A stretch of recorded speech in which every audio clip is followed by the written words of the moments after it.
నేను మొన్న మా ఊరు నుండి బయలుదేరి ట్రైన్ ఎక్కి ట్రైన్లో కొంచెం ఒంటరిగా టైం స్పెండ్ చేసేసరికి నాకు ఎక్కడ లేని కొంచెం భయం బెరుకు ఇట్లాగ వచ్చేసినాయి.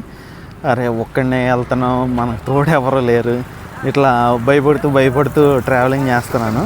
కొంచెం అంటే లోన్లీగా ఉన్న ఫీలింగ్ వచ్చేసింది ఒక్కసారిగా. కానీ ఇక్కడికి వచ్చాక మనం ఒక్కొక్కరిని కలుసుకుంటూ వాళ్ళతో మాట్లాడుతూ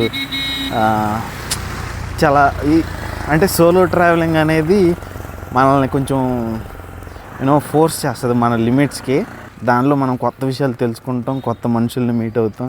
నిన్నైతే ఒక స్పెయిన్ దేశస్థుడితో మాట్లాడాను, చాలాసేపు, గంట సేపు అట్లా మాట్లాడాను. చాలా హ్యాపీగా ఫీల్ అయ్యాడు. యూట్యూబ్ గురించి మాట్లాడాను, మన ఛానల్ గురించి చెప్పాను. సో ఛానల్ కూడా సబ్స్క్రైబ్ చేసుకున్నాడు ఆయన. వచ్చేటప్పుడేమో కొంచెం లోన్లీగా ఫీల్ అయినాడిని. ఇలా మంచి టెంపుల్స్ చూస్తూ మంచి మనుషుల్ని మీట్ అవుతూ ఇవన్నీ ఉండేసరికి కొంచెం హ్యాపీగా అనిపిస్తుంది. ఇప్పుడు అంత లోన్లీగా కూడా ఫీల్ అవ్వట్లా. బట్ ఏదైతేనంటే ట్రిప్ అయితే బాగానే సాగుతుంది. కోర్స్ బ్యాడ్ ఎక్స్పీరియన్సెస్ కూడా జరుగుతుంటాయి, వాటిని కూడా చూసి చూడనట్టు మనం వెళ్ళిపోవాల్సిందే అంతే.